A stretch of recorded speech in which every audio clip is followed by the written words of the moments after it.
the one drinking beer. I'm drinking water. 2 touchdowns a game? Yes, in the game. You're tripping. How high? No, It is high Super Bowl expectations. I don't know what we're doing in that front office, man. Twiddling our fucking dick.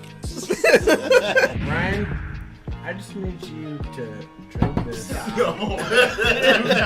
Wide receiver trivia. That's what she said. Fuck. Upset. Are those crutches? You can see Ryan's crutches in the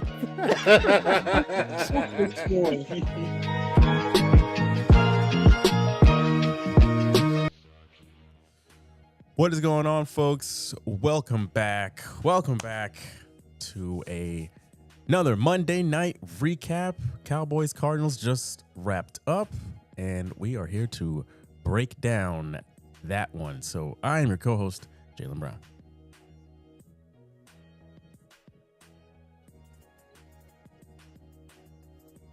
The co-host, Jumbo Spade. Coming out of the mountains, rolling out of the 253 like Moses with the tablet. It is G-Bunny. G-Money always keeping it fresh. With the Moses this time. Moses, huh? Gentlemen, how are y'all feeling tonight? June, you doing okay? I'm doing fine. He's already given up, man. He's done. Yes. He's skipped to acceptance. I see that white flag flying outside his house right now. Oh, it's been flying for Cowboys flag is upside down. It's flying upside down. June, that flag's been up for a June while, took buddy. the biggest spatula he had, Hey, no. took his whitey tidies off, and just started waving it out in the front yard. Hey, man. All right, let's get into the game itself here. So final score was 27-17. And we'll start with the Cowboys here before we do get to the winning team. Sorry, Cardinal fans, for all 2 of you that may be watching. Dak Prescott, 175 yards, 15 for 27. No interceptions. Well, actually, no, he did throw an interception in the game, didn't he?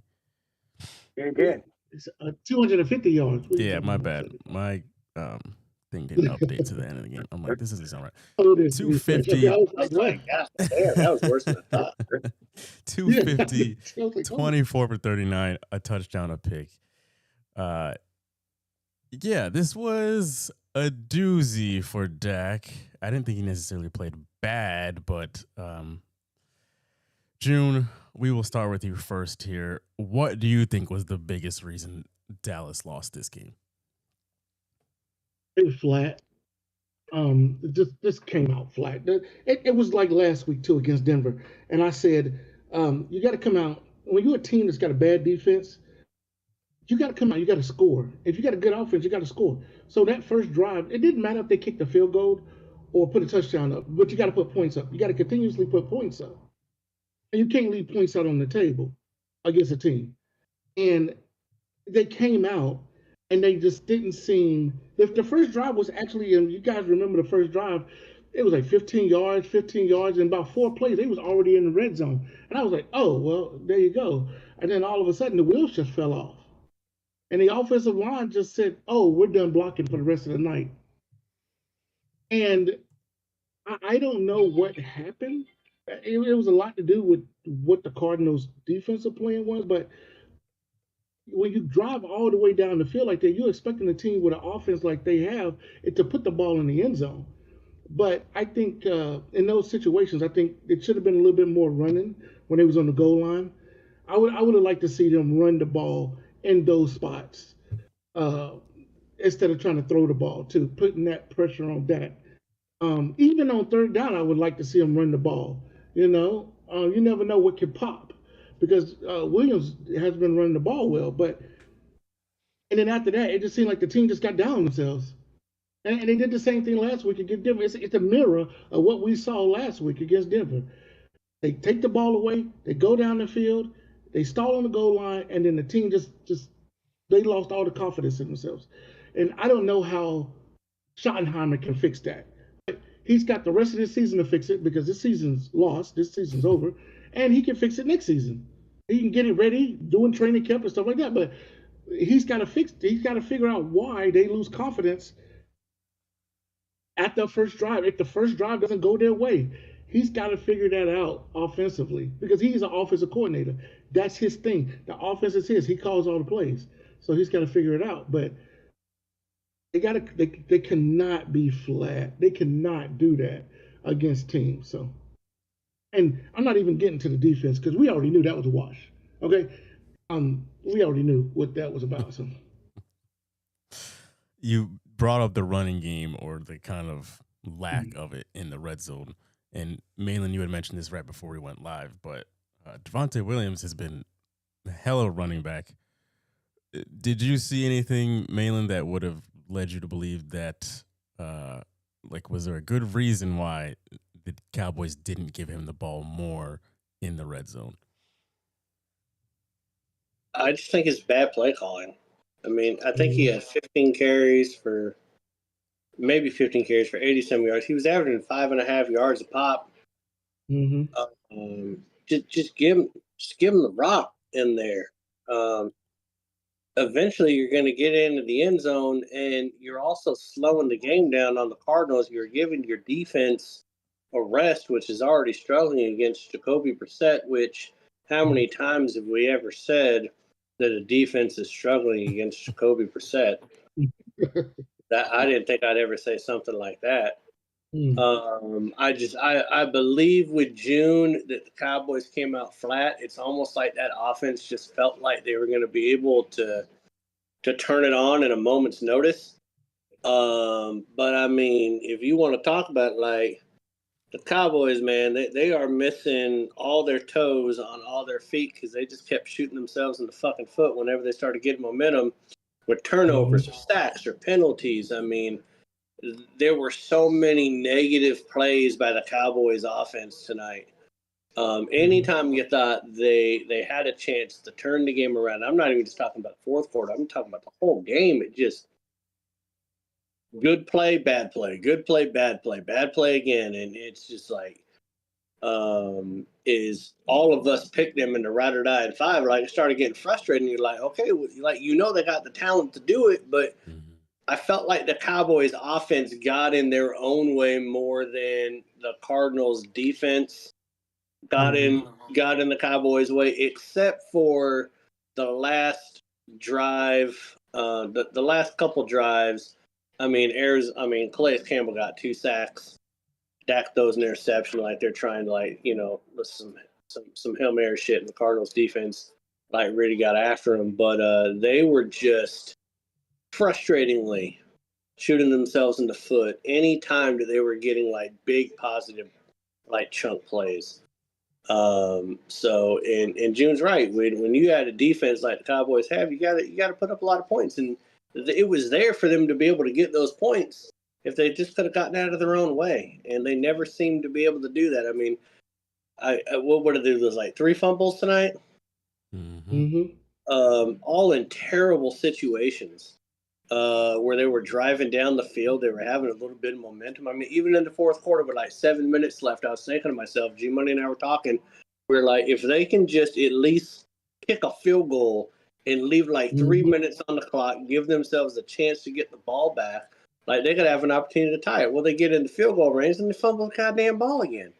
So it was just, if you're a Cowboys fan, I can understand you being really frustrated. Because it's a game that I'm not going to – well, we all picked them to win, so they should have won. Everything on paper said they should have won the game. But, I mean, god damn, they didn't come out flat-footed. They came out fucking bow-legged. That was just – I don't know. It was ugly to watch. Yeah. And switching to the other side of the ball here, for the Cardinals, Jacoby Brissett, he had a hell of a game.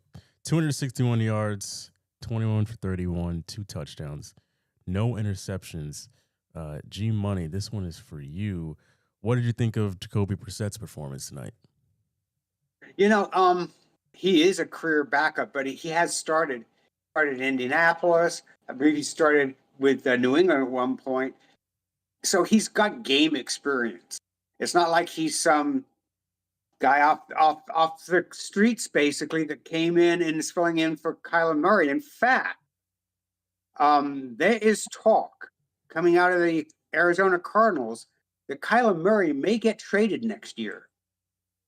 And they may go with Brissett and draft another quarterback. He plays well. He plays well in stretches. Now, can he play well for a whole season? That no one knows because he's never played a full season as a starter. He played well. But, he's also going against one of the worst defenses in the NFL, too. Not the worst, but one of the worst.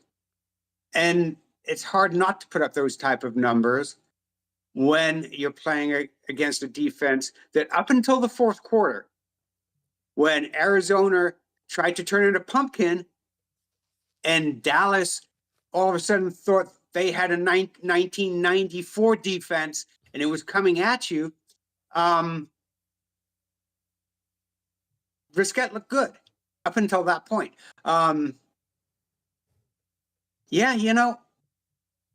My thought, and I know that Arizona said that when Kyle is ready, he'll be starting, but I don't know. You look at what Brissett's done, and you're like, do you want to start Kyler Murray? I just think Brissett's earned the starting job until he loses it. And against the Cowboys, looks like it should be his for at least the next couple of games.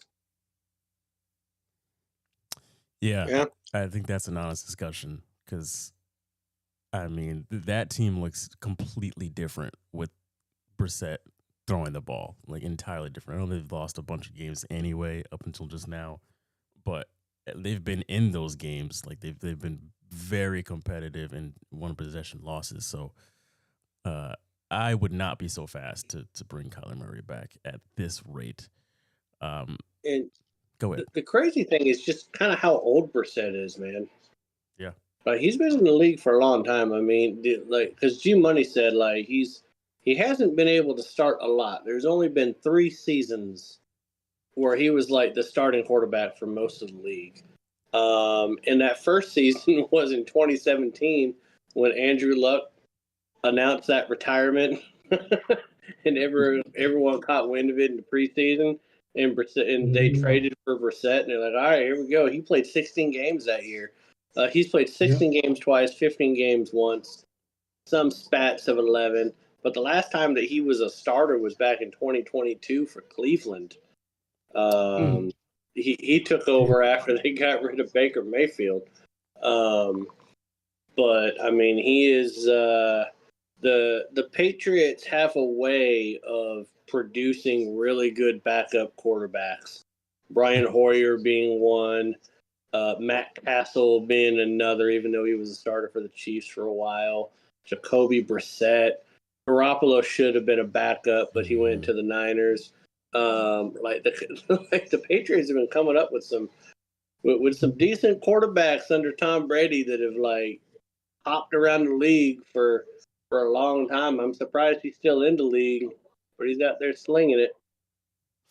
Yeah, which is funny because Brissett originally got to start like a couple games, 1 or 2, because Jimmy Garoppolo was the backup while Tom Brady was serving that suspension, and then Garoppolo got hurt.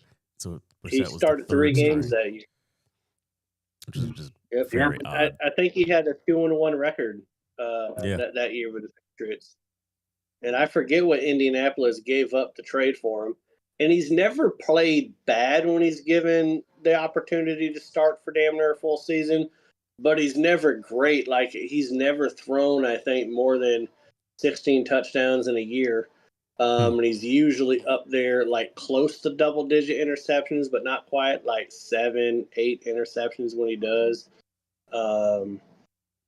But he's a grizzled vet at this point. I mean, he's sort of like Ryan Fitzpatrick, I mean, give him a shot to start, and he can win. but he's not going to be a consistent winner. He's not going to take your team to the Super Bowl, but he can help you get there if you've got everything that's surrounding him to go there. And he can get you to the playoffs. I mean, I'll tell you this. I wish to God that Kyler Murray was coming back next week against the Seahawks. I'd much rather face Kyler Murray than Jacoby Brissett. And that just should say something about Kyler Murray. It's only the Cowboys defense. Let me tell you something. If you in fantasy football right now and your quarterback is playing against the Cowboys defense, no matter who it is, play them. Play that quarterback. Because you're going to have a big fantasy night. Okay?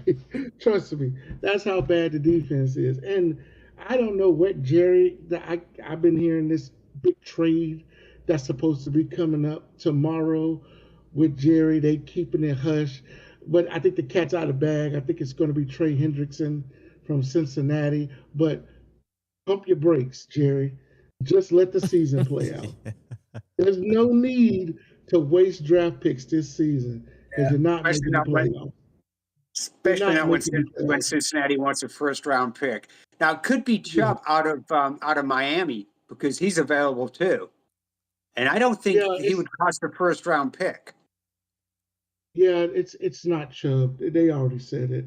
A lot of people, the Dallas, I usually listen to the Dallas radio broadcast while I watch the games, and they were talking about it's not Chubb. They made their trade to the Eagles early. That's the only trade that they want to really make, right? The two, I guess they trade a couple of players, but that's they had some, but they were backup players though for the most part. Yeah, Chubb's a starter, but they're not going to move Chubb though.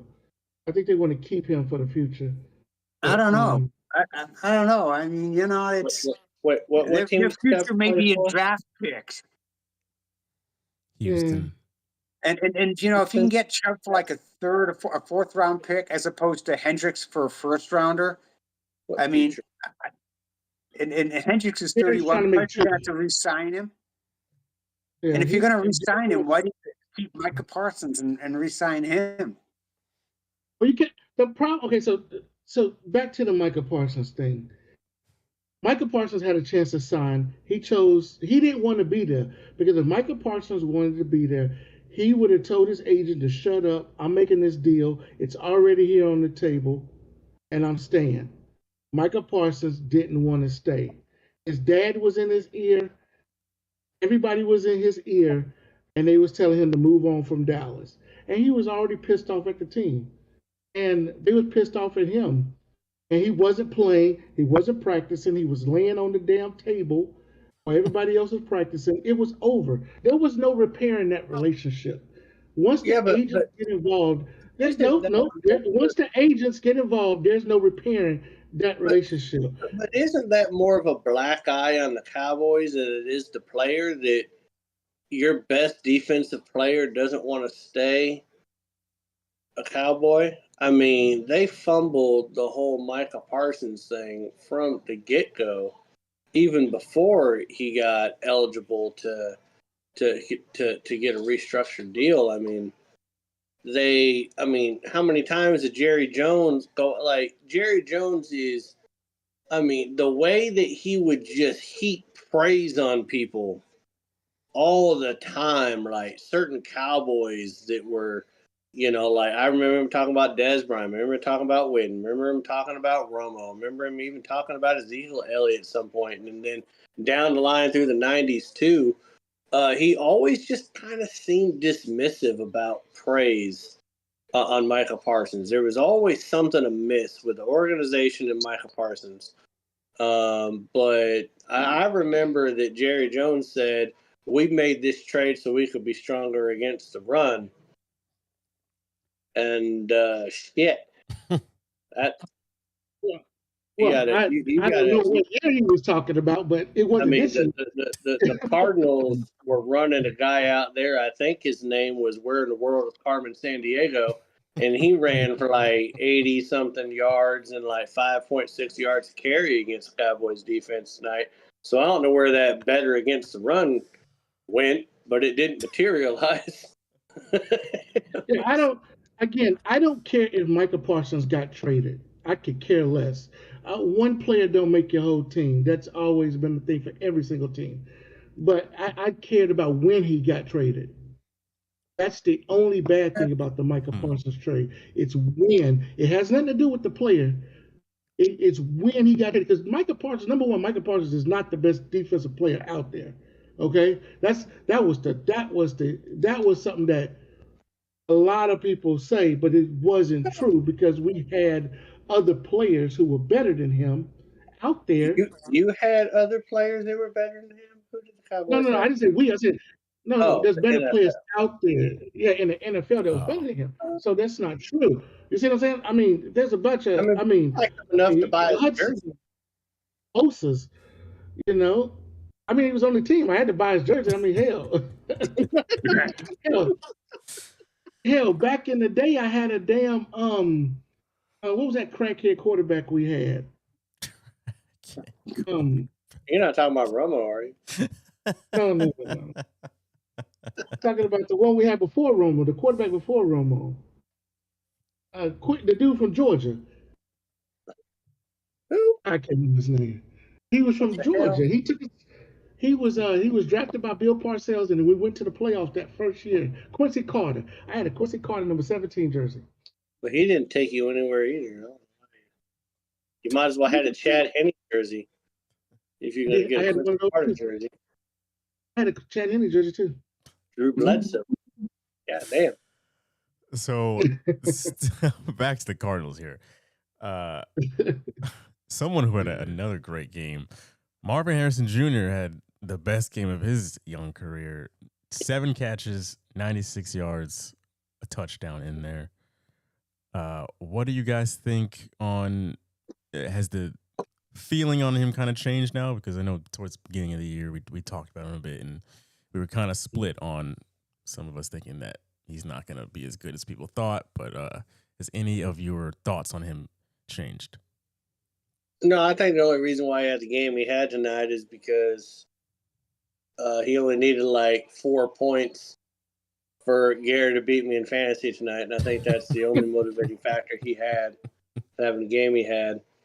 I still think that the Cardinals are a defunct organization as far as using talent right now.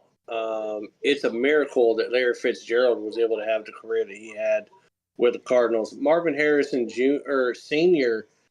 came out last week and said that if he had to play for the Cardinals, he'd have to give his gold jacket back because he wouldn't be able to be nearly as productive under that offense. And I'm just like, God damn. I think he still has a lot of talent. I still think he's immature. I still think he makes mistakes. Like when he came out as a rookie and didn't sign with the NFLPA so that they could release his rookie jersey and all that stuff, that was the first misstep.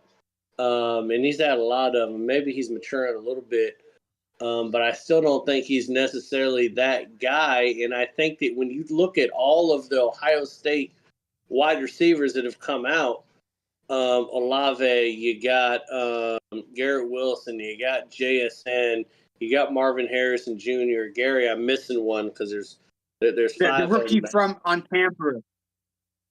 Oh yeah, the rookie wide receiver from Tampa. I would probably put production-wise Marvin Harrison Jr. at the bottom of that list, because Garrett Wilson, even with bad quarterback play, played well his first couple years. JSN has been balling out. Ibuka, I know he's got Baker Mayfield, but Marvin Harrison Jr. has performed the worst out of the 5 of them, yet he was the most highly touted, and maybe that was because of his namesake. I don't know. But I'm still a little bit unsold as far as, he's turned the corner and he's going to be that guy. Right. I think that, I think that a better team, which wasn't the team they was playing tonight, would shut him down. I think he disappears in games like that. I forgot that game that we was watching earlier in the season where the first half he was disappeared, and the second half he came back and had a really good second half of the football game. I forgot who they were playing. That was the Seattle Thursday night game. That was Seattle. Thanks, June. Appreciate it. All right. I wasn't trying. I just wanted to get it as an example. But that's Mhm. not. But that's just him. I think he disappears too much in games. Even this game, the second half, the Cowboys actually did a very good job against him. I think that had a lot to do with the pressure that was getting to Jacoby Brissett too. I think the Cowboys dialed up some pressure, and so he couldn't get the ball to Marvin Harrison too. But that tells me that the guy disappears a couple of times in games. So that's something that he's still lacking. That maturity level, he hasn't found yet. Uh, his cohorts, Malin just said, have found that maturity level, and they are like the best receivers on each of their respective teams. This guy is the only reason why he's the best receiver on this team because he's the only receiver on this team. Okay, so I think he got a lot of growing to do, and and I don't know if this is the team for him. We may not see him as a Cardinal after his rookie contract expires. I don't know if this is the team for him. One thing I will say, and I hope that they don't realize it next week, but at some point the Cardinals have to realize that they have like a top 3 tight end in the league, right? Like McBride at 5 catches, 55 yards. He's averaging a first down. He's got 4 touchdowns this year, which is I think 2 more than he had last year, and he caught over 100 balls. I think he's top 10 in receptions, but 18th in yards, and like 20 something in another category. The Cardinals after next week, not this week, keep putting a plastic bag over your head and suffocating yourself, the offensive play callers.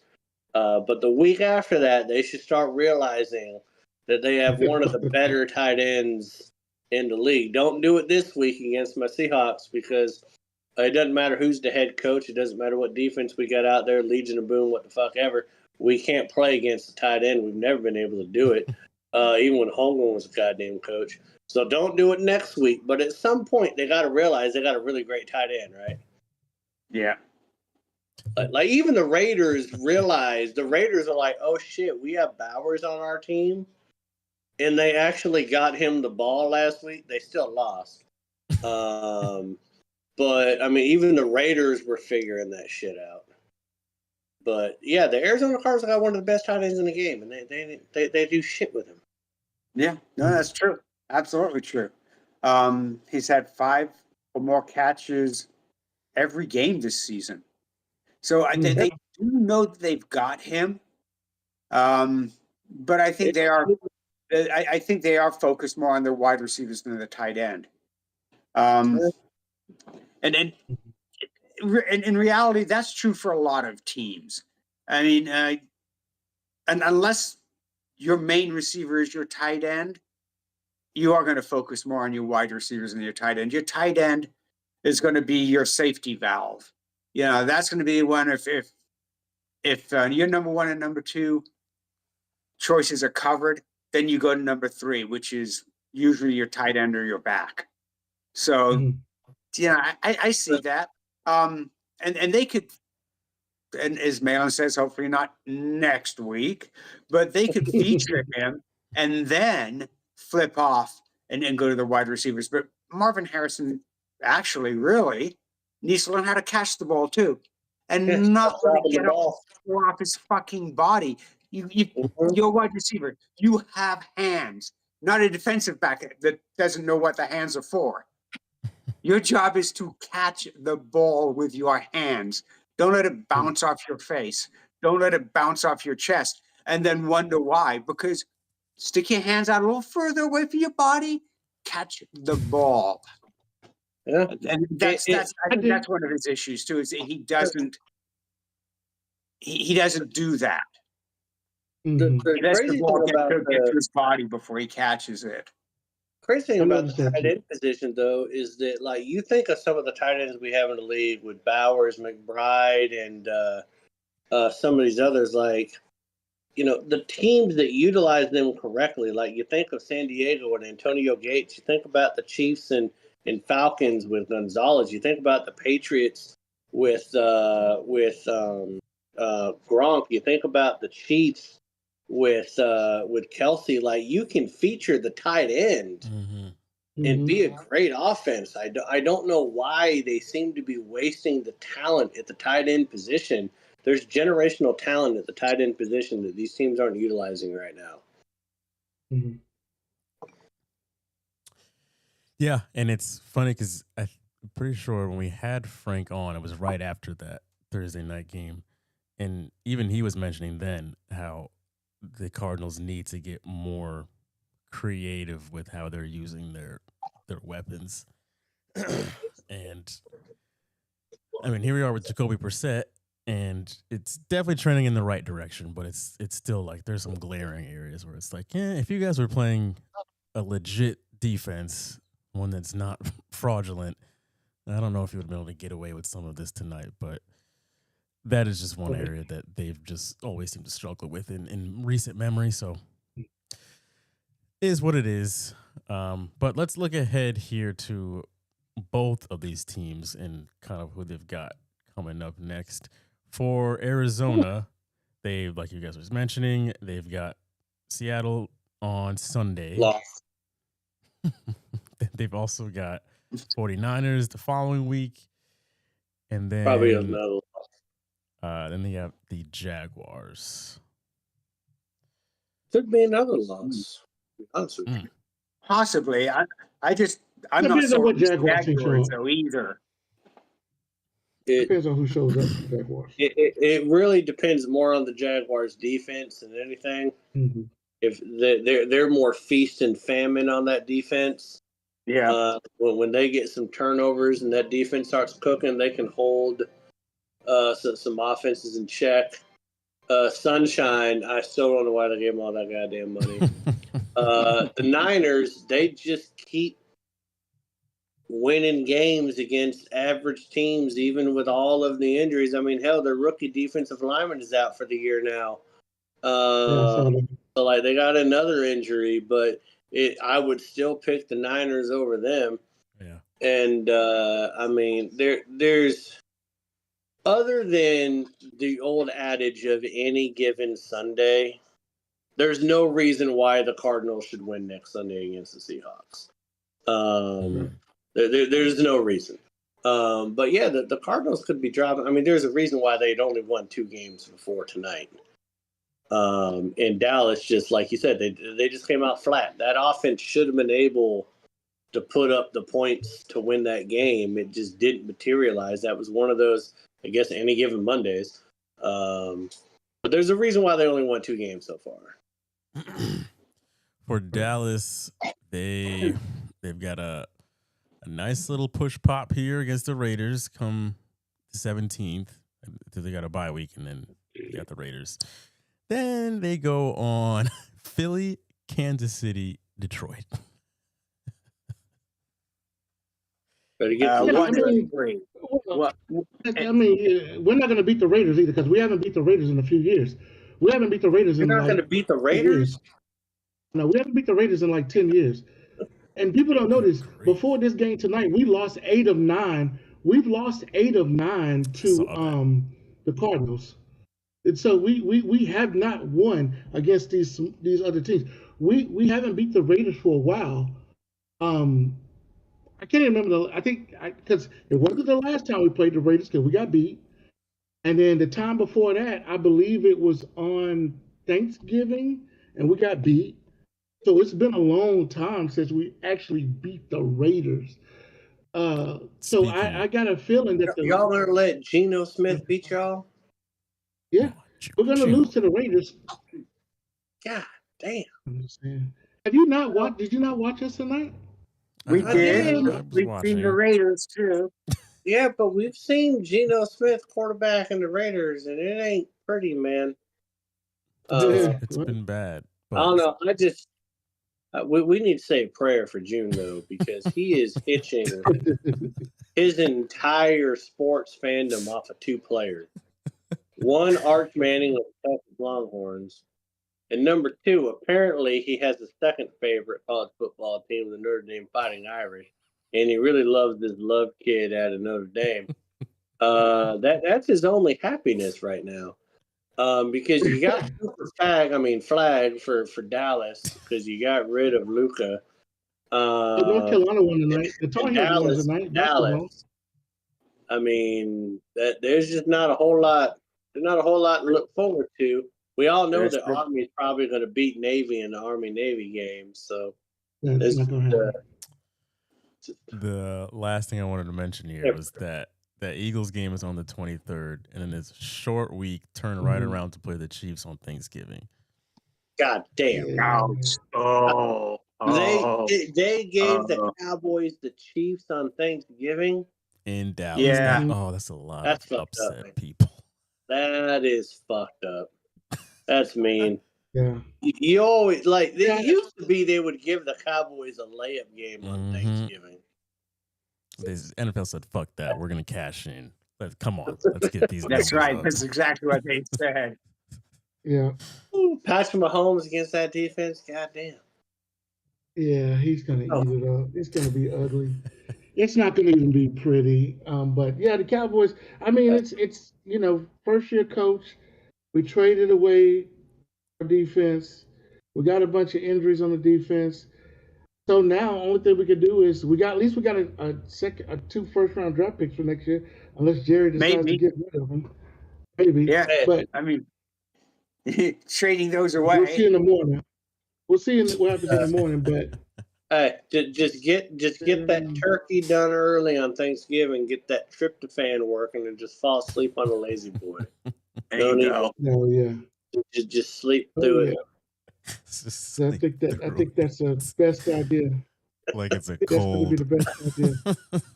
That's gonna be rough. Yeah. Man. It is. Yeah, those 3 Yeah. And I said this at the beginning of the season on my Cowboys TikTok. I said we had to, when we got to those 3 games of the season, we had to have 8 wins, at least 8 wins, to even think about making the playoffs during that time. That's what I said. I said that if we didn't have 8 plus wins, about time we got to those 3 games, we were definitely not making the playoffs. We are definitely not making the playoffs. And I predicted that. So I predicted on that. So yeah. Well, anything else you guys want to At least mention? not a shot. A good game plan by the Cardinals, man. Great game plan. They put it together. They came into a hostile environment to a team that really has been winning at home and putting up average of 40 points at home and really shut them down. So the Cowboys made a lot of mistakes. But you got to give it up to the Cardinals for not matching those mistakes, because we know that in the fourth quarter has not been pretty for the Cardinals all season long. They have been falling apart. So good job to them for staying afloat in the fourth quarter. So, you kind of saw them falling apart in the fourth quarter when it looked like, I mean, the Cowboys defense had 2 3-and-outs that you had that belief that the Cardinals were going to fold.